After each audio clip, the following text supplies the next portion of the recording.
Hey,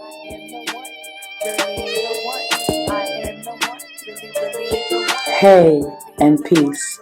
Welcome to the NLP Alumni Podcast, where we gather our Nexus Neighborhood Leadership Podcast members together to talk about where they are in the current moment and what world building looks like for them. I am your host, Baki, and today we are sharing space with Mason Persons and Sierra Carter. Mason loves folklore, creating art, and rest. Mason is all about art, expression, and storytelling, and brings those words to life by listening to and sharing stories in all sorts of contexts and mediums, including but not limited to designing, writing, and organizing in the name of liberation. Sierra loves to laugh, talk, pray, cook, travel, and hold her loved ones accountable to their purpose. They live by the words peace, love, and healing, and bringing those words to life by spending time alone, expressing herself authentically, and finding liberation in God in all things. We'll open this episode with a chant. Yeah, so my friend and I like to scour online and in person spirituality texts, and we found this like 140 chants, and they're very ancient. They have both Asian root words as well as Kemet root words, and I trust it because one of the chants is Alum, and that really means to communicate with God. And I was thinking about my shade and Amen, so I was like, okay, this source feels reliable and touch with me. My favorite one that I say to myself now every day is Basago, and it's to do with physical, spiritual protection. Basago. You. Basago. Oh, that was nice. Oh, you know, you feel like the endorphins, like the serotonin, just like it's like sparkly on your body, or like. Oh, and that was only like a few seconds, like 20 seconds. They will hold you.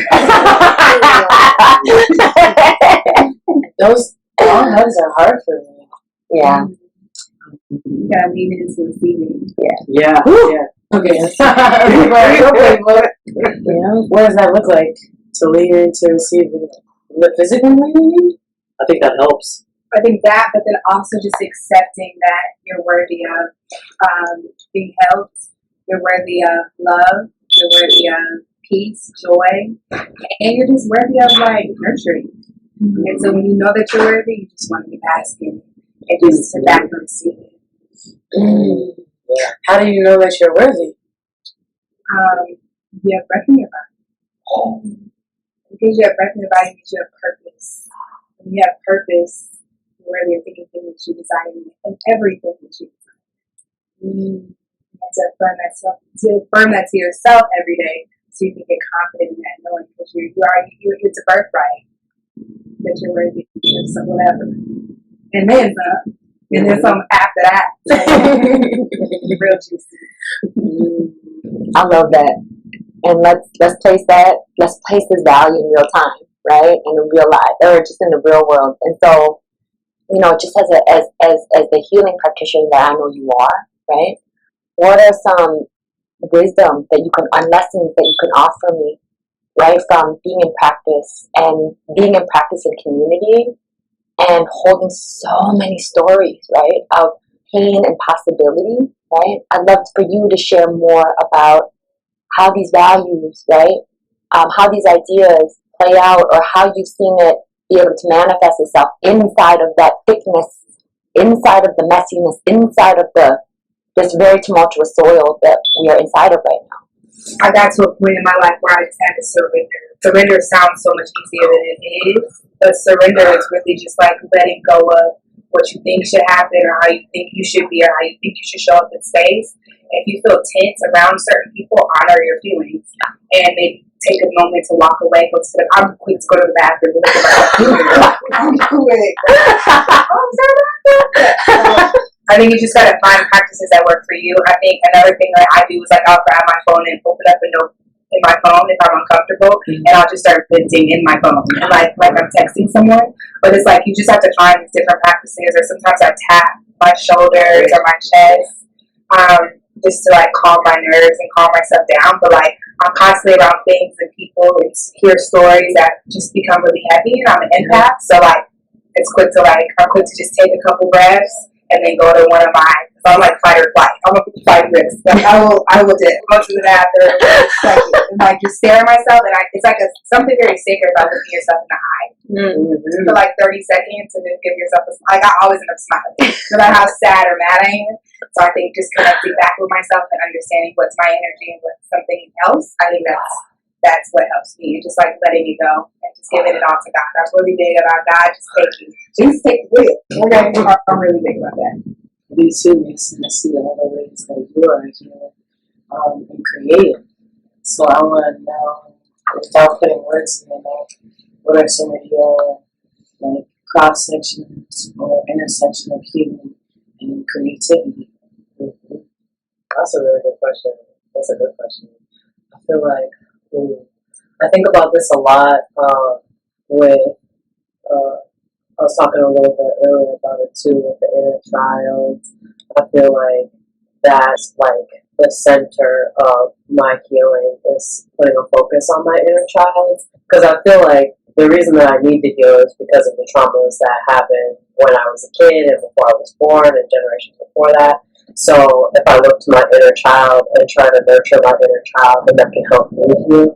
And it's very interesting to hear you talking about mirrors and the sacredness of looking in a mirror, because I was talking earlier too about like how I used to hate myself so bad that I could not look in mirrors, and it took me a while to get to a point where I could look at the mirror and like say something nice to myself. I remember reading this book about self-talk because I was really like at the beginning of my like healing journey and trying to figure out where to go. And it was this book talking about how the way that you talk to yourself is a big part of your self-perception. So you have to reframe how you say things to yourself. To other people too, but specifically to yourself. So I remember when I first started trying to look in the mirror and like be nice to myself specifically. Like I remember the first time I tried saying I love you in the mirror, I laughed because it felt so ridiculous. And I would say I like hate you to myself in the mirror with no problem, but saying I love you in the mirror like felt like a joke. And it took a really long time to get to a point where I could be like, no, we're cool, we're good, you and me, me and me, me and you. Like, it took so long for me to get there, and I'm almost 25 now, and I feel like only within the last couple of years have I been able to, like, look at the mirror and be like, that's a cool person, I'm that person, that's cool, you know? So, I feel like being able to connect to yourself is a big part of the healing journey, and I feel like being able to connect to other people's inner child helps me feel more connected to mine. Some of my closest friends, like one of the things that we really love and value about each other is this like ability to be goofy with each other, and I feel like that's just like right in the middle of like digging into that inner child, because children are the goofiest people I've ever seen. They say the wildest stuff, they think the wildest things, and it comes so naturally, and it's something that I think we lose in our adulthood. MK was talking about this earlier too, about how you can lose that bit with your adult self.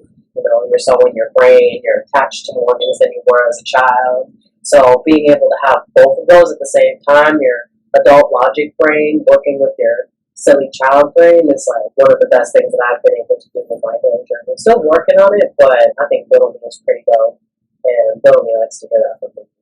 So, yeah. That's the duality.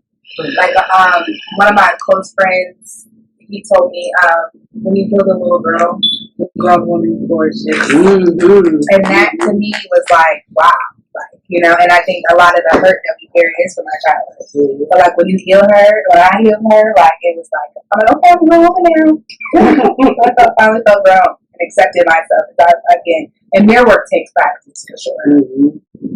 I kind of want to know, like, what are, like, small acts you do in the name of joy? One of my favorite things to do is to blow bubbles. That's, like, one of the, like, things that just fills me with so much joy. I don't know what it is about bubbles.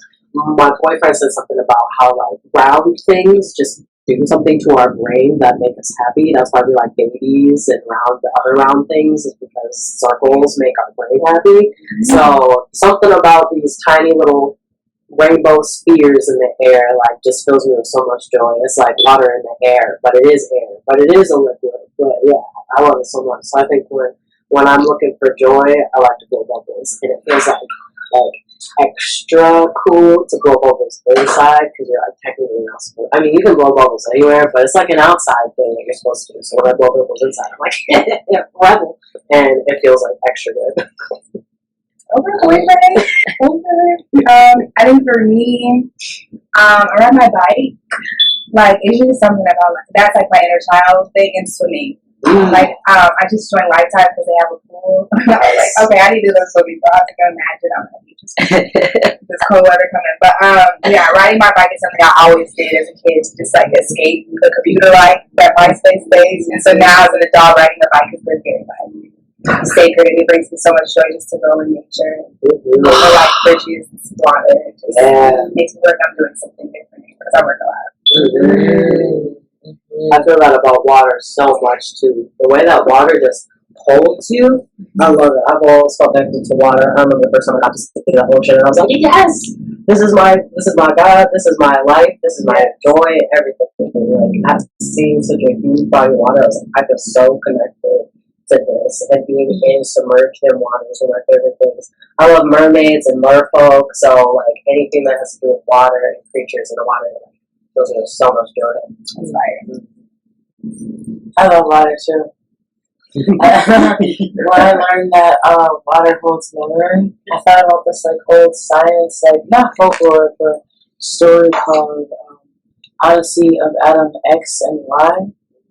It's pretty cool, old language, but it really just talks about the cycles of water and how water can go from an insect into a rabbit or a bird, and and the bird has droppings which fertilize plants, and then we as humans eat the plants. And I was just like, okay, sometimes remembering everything is connected, and the duality, like you mentioned before, of space, time, everything. Like, not only are we like our ancestors' wildest dreams, but like we hold their memories. Like my grandmother used to love dipping her sausage into syrup, and I think like remembering those moments of joy, because no one taught me that. I didn't see that.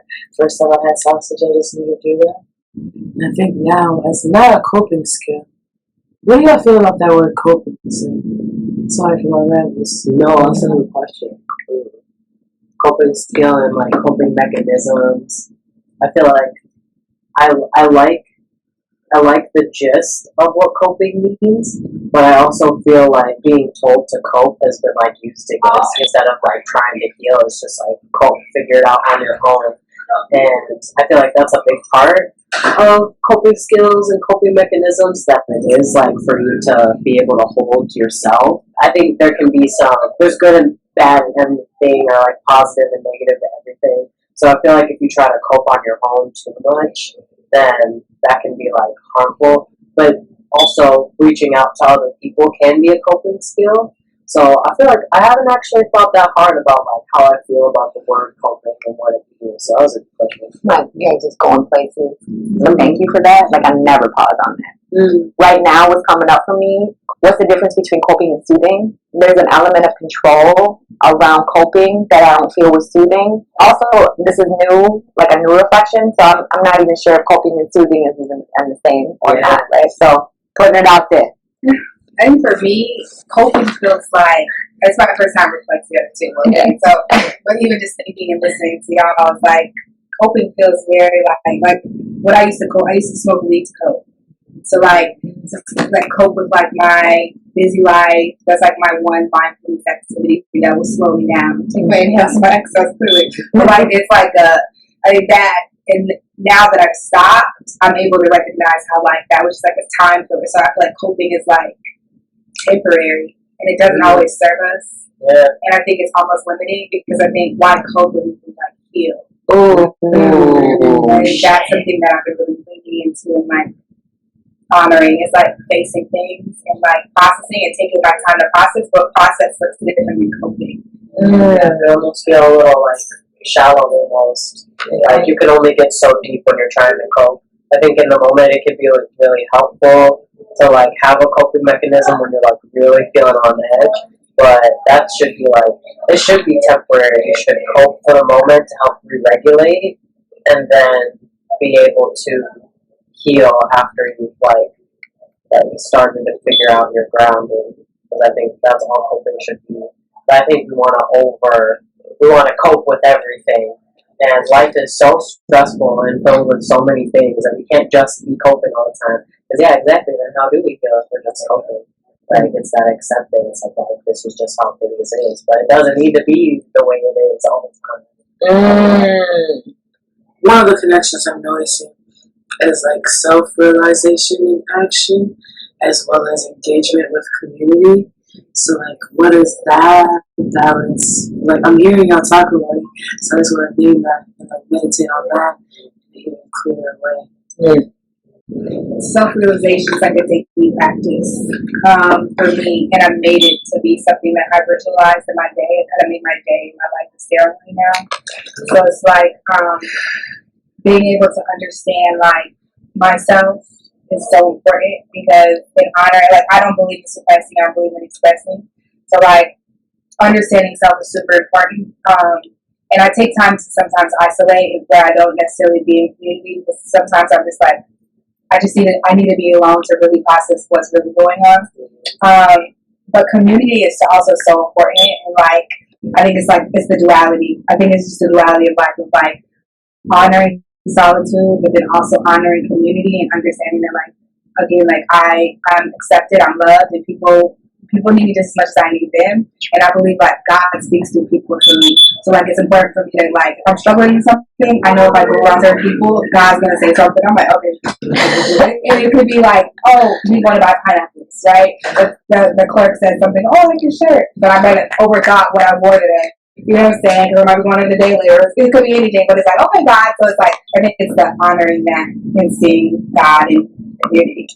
For me, I feel like I'm still working on the realization part. I feel like it's more, I have like an epiphany moment about myself. I'll be going through something and I'll be like thinking about it and processing it. And then I'll have a realization about something connected to things within myself and connected to things in my surroundings. So I feel like that might slow me down a little bit, but that's okay because sometimes I need to slow down. So I feel like recognizing that I'm still in that process is part of it, and it's so cool to hear that like you make it like a part of your like daily life, like every day is a ritual. So cool with you because every day should be a ritual, and I feel like one of the things that like makes me feel connected to myself and to my surroundings is when I like recognize that everything around me is alive and sacred. But I have so many moments of being so overwhelmed that I forget about it. And then it takes me a while to get back to that, like, oh, and then being able to realize something there. So I feel like with all the stressors that happen, I get easily distracted.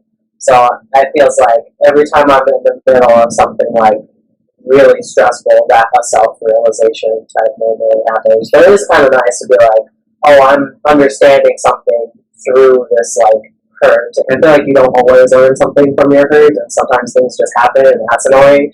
But when you can like take something away, or at least like it takes a while to realize that you've learned something, or it takes a couple of like repetition of something that happened before you learn from it. So it can take a while to even get to a point where I'm like, oh, I have realized something because I'll repeat a pattern first before I'm like, oh, this is a pattern, you know. So yeah, I feel like I'm still working on that one. Journaling is so big for me.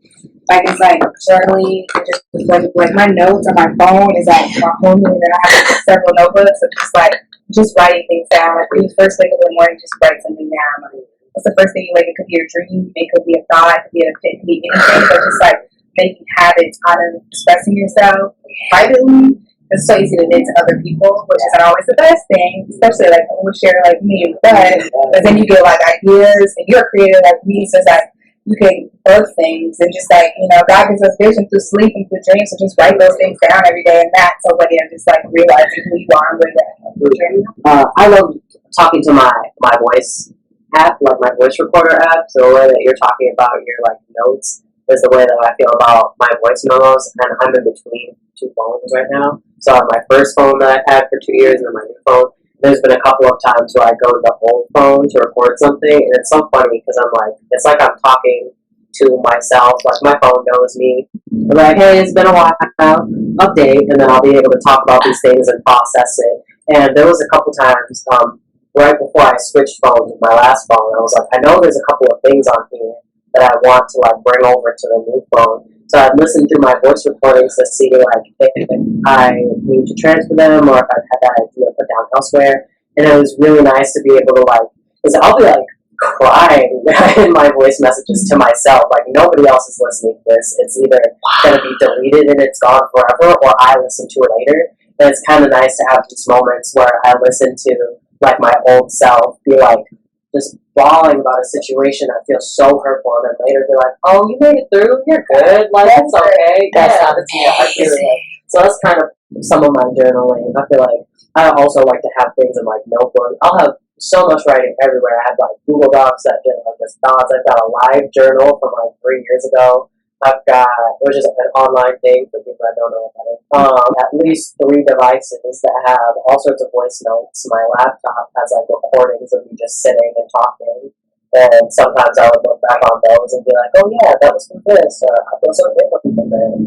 So yeah, that's big for me too. I feel like being able to listen back on like things that I've said, like not only feels like motivation for like my arts, but it also like helps me realize that I have been healing, because I'll look back at something and realize how distraught I was and see where I am now and be like, I'm actually doing way better. I don't even think about that situation anymore, or I do, but it's not like as heavy as it felt. So that's how I feel that. I was wondering, this is kind of, there's no good segue for this, but what is like y'all's favorite like ideal community event or community engagement? What y'all like to do in community? I like classes, like workshops, like around like yoga, meditation stuff, so like not traditionally, like very different.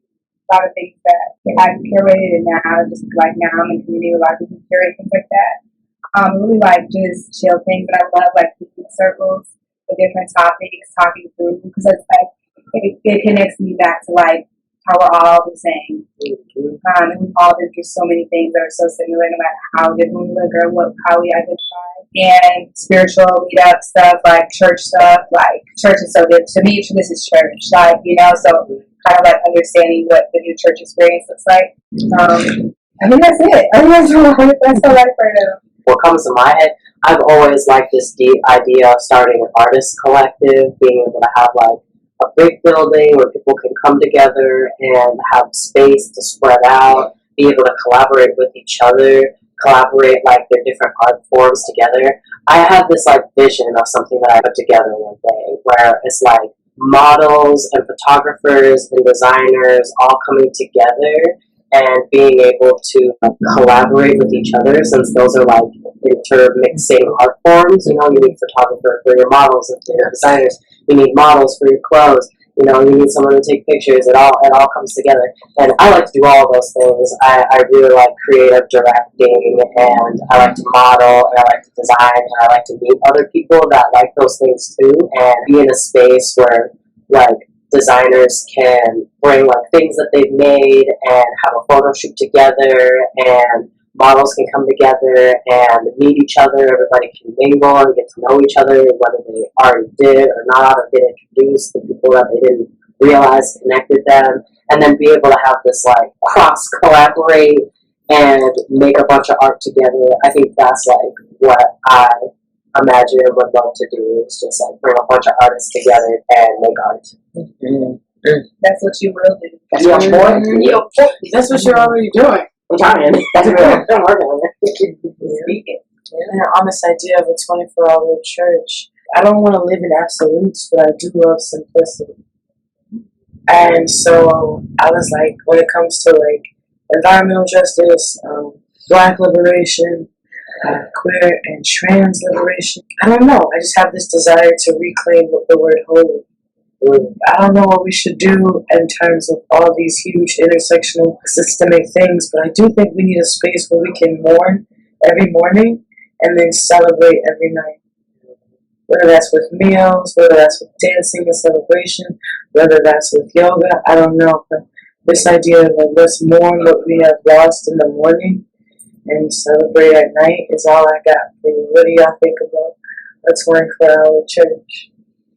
I think church is my lifestyle. Like all my friends call me like pastor. They're my best friend called Pastor P. But yeah, I think that's beautiful. I think recreating the church experience is like one of my purposes in this lifetime. And I think the restaurant I own is church.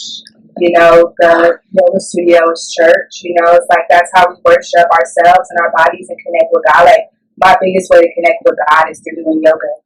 And like it used to be, but I had like meditations, like these crazy things. So it's like anytime I'm able to like gather with anyone, two or more gathered, you know, I believe God is there, and even when you're by yourself, so I think it's like that's doable, it's happening, and I think like you got it. And I think it's beautiful. I think the intention you're creating is to liberate yourself from bondages that have been placed on you by others. And I think that like just continue walking in purpose. I think that's dope. I think it's super dope. And I'm here to support it.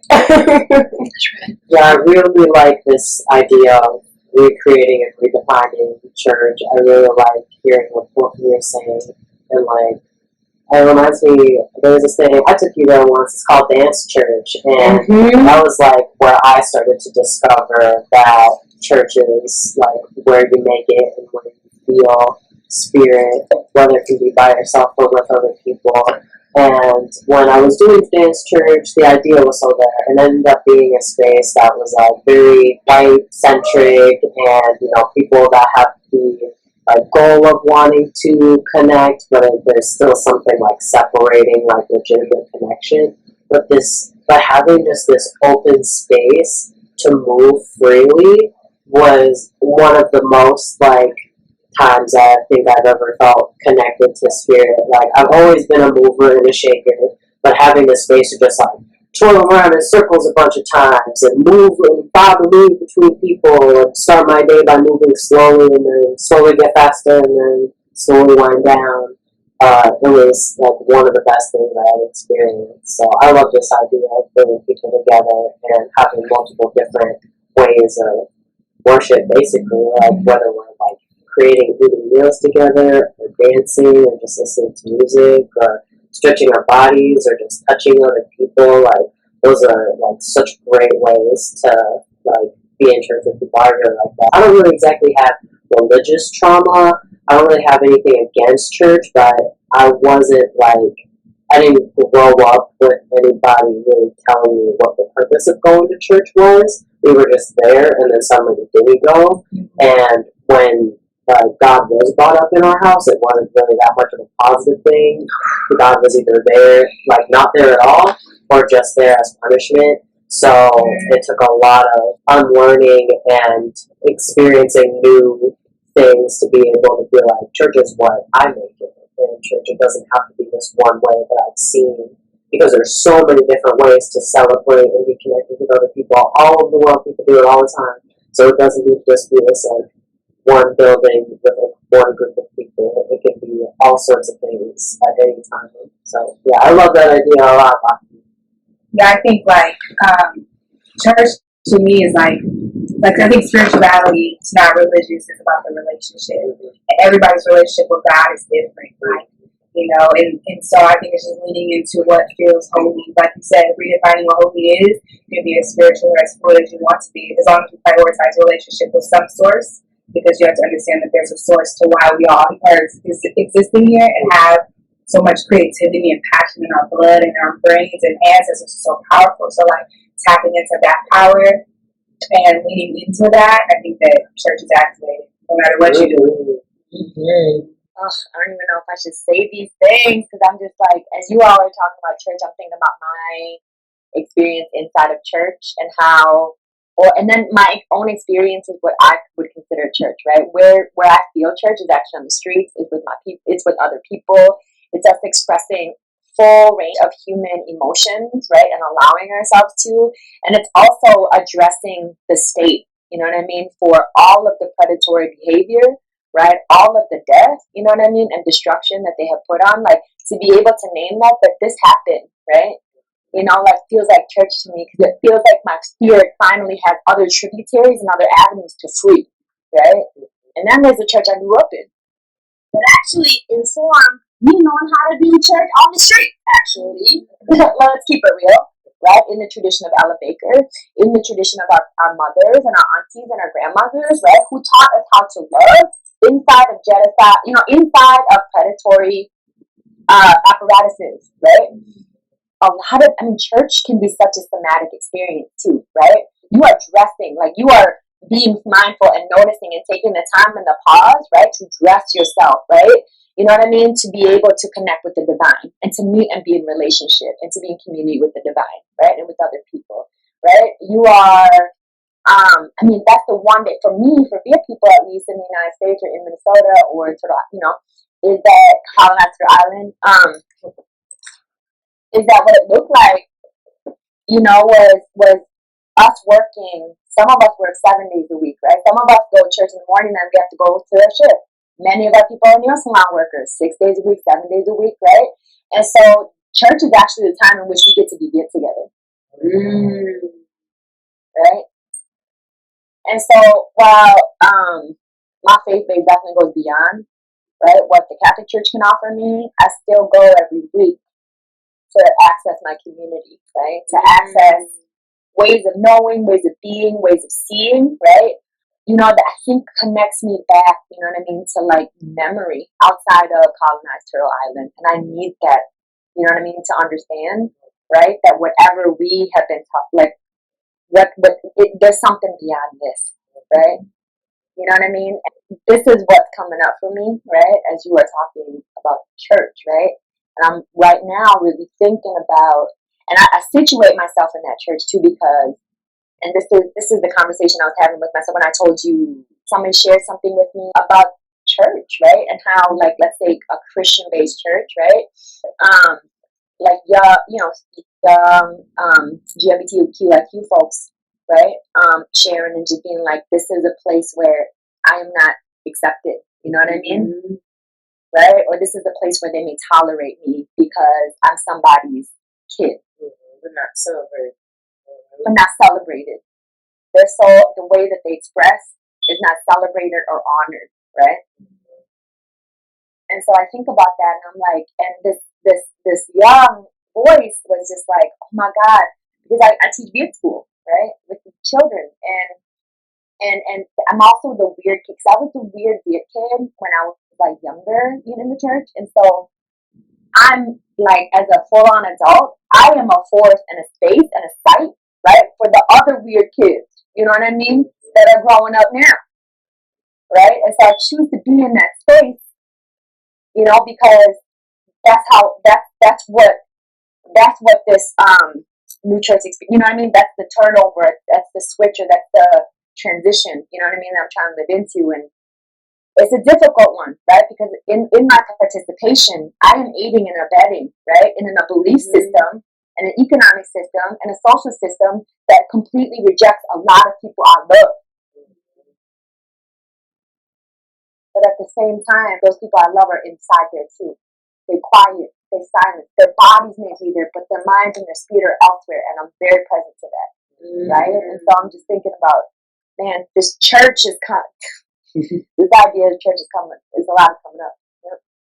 So, speaking of church, it feels like, okay, so we spoke very comfortably about church, right? So it is in all of our all 4 of our lineages somewhere, right?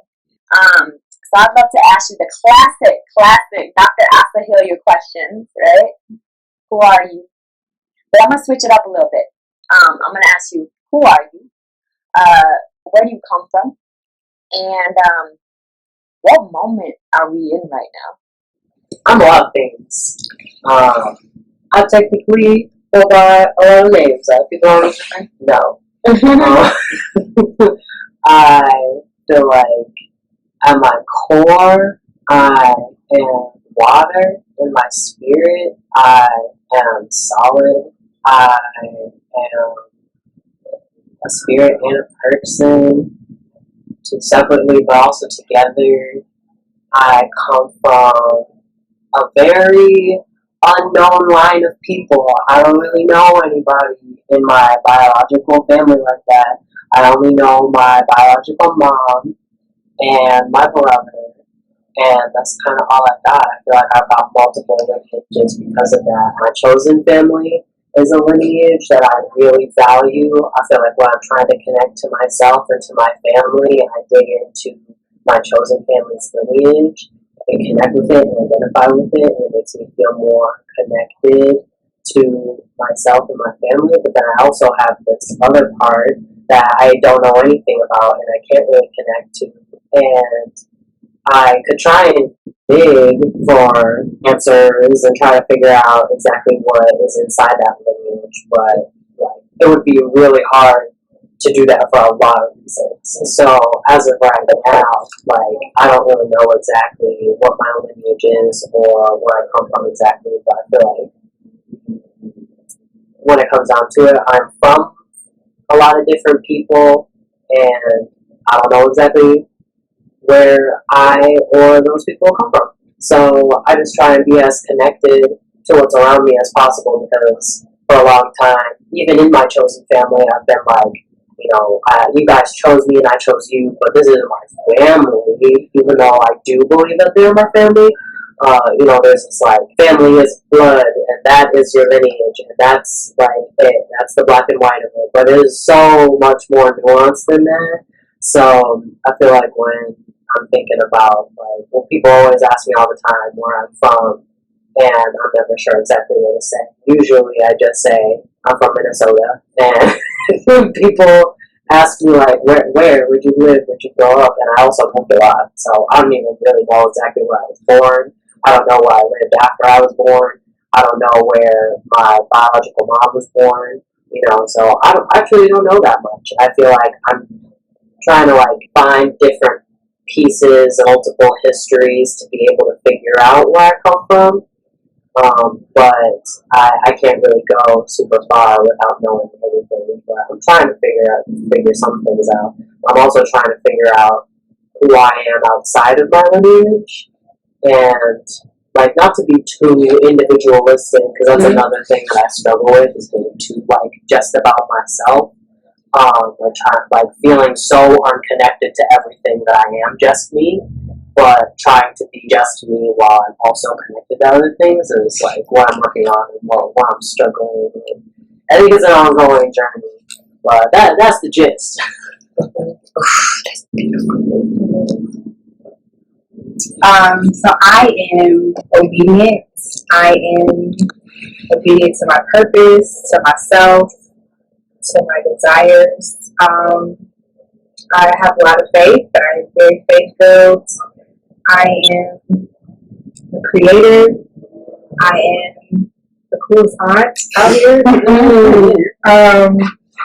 I'm a hard worker, and I am a game changer, and I am very resilient. That's right. Been through a lot, put myself through a lot for that, but I honor it all. And I come from a very nurturing mother, a very country father, and my roots are very Southern American. So Mississippi, I'm definitely Mississippi runs through my blood. I never lived there, but every time I go there, I feel so grounded. Like going to visit my grandpa, it's just this, like it's home. Which feels really nice to just be barefoot and like just experience what I know my ancestors did for years. And in this season, I would say where I'm at would be, I'm in preparation mode. I'm gonna be somebody's wife. Ooh, okay. Congratulations. I don't know yet. I love that shit. Oh, I love it. Yeah, I think I'm just preparing for like this next stage of my life, and I feel like that's where God has got me. I know he desires to be a wife and be a mother and to be so connected to like this other side of myself outside of, holding space for community and working all the time. I feel like that's where I'm at. It's just like mentally, emotionally, and physically preparing for the evolution of this next journey for myself. That's kind of what I said there. All what y'all are saying is very, again, just that self-awareness and recognition and like being informed by ego, but not consumed by ego. I just want to give my praises to you both. I think what y'all doing are incredible. Mason, from your creativity to really interact socially and give love and have like that divine, like queer trans essence to you, Sierra, who are just me, looking already like pick up on it. Just see, like the purpose behind your eyes to heal from yourself and community from a divine feminine lens. And I'm just so grateful. That's such a beautiful thing to close this space. So I'm going to say thank you to both of you. We're going to say thank you. I'm going to say thank you. I must be. Yeah, right. And maybe we can close together somehow. Mm-hmm. What is God? What is the universe? What is God calling us to do? We have a card deck that we pulled.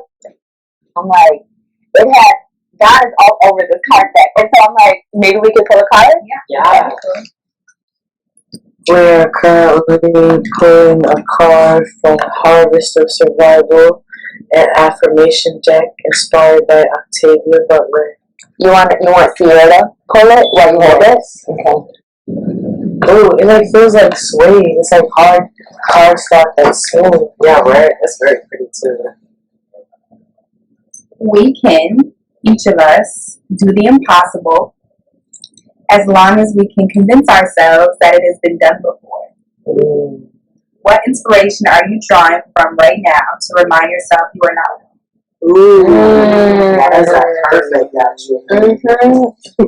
My answer to that question, what am I doing to remind myself that I'm not alone? Reaching out to the people that love me and letting them remind me that I'm not alone and actually taking that with me. Because people will say, like, you're not alone, and I'm like, that's what you think. But, like, the person trying to tell me that I'm not alone is the person who is offering themselves to be with me. So, like, letting people be with me legitimately. For me, just showing up every day. I know that if I show up where I need to be, that meet God. So I think just waking up every day reminds me I'm not alone. I think for me, just gratitude. When I was at kind of sadness in an extreme way and sorrow, I started listening to this meditation. And it was very repetitive with different things. But the quote unquote chorus was like, thank you for this day. Thank you for the air that I breathe. Thank you for the gift of life. And something about that makes me feel less alone. That has been grounding inspiration for me. Like two concrete things that happen at the same time. It's being with my children and ancestor rituals. But we're in a practice together where we thank the ancestors for what they had offered us, right, from the day before. And then we ask them to hold something with us, and that's a ritual that we do. It makes me feel like I'm communing with all beings, right, human and beyond, when we do that together.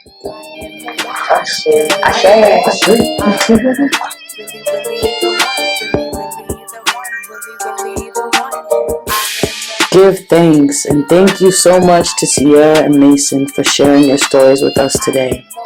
Experiencing and being vulnerable about the real nitty-gritty of what it takes to be on your spiritual journeys helps make divinity accessible to us all.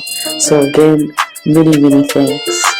To support our guests, please check out Heal Minneapolis at healmpls.com. That is HEALMLPS.com.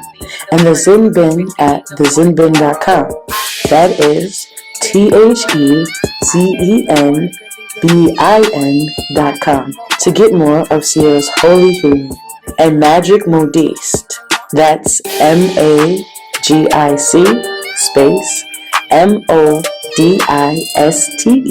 for Magic Modiste on Instagram and Facebook to keep up to date with Mason's art and storytelling. To support Nexus and our podcast, visit our website, Nexus Community Partners, at nexuscp.org. That is nexuscp.org. The NLP Alumni Podcast is available on the Nexus website and anywhere you like to listen to your podcasts. Thank you so much for listening. I can't wait to discuss, reflect, and manifest with you. Ashe.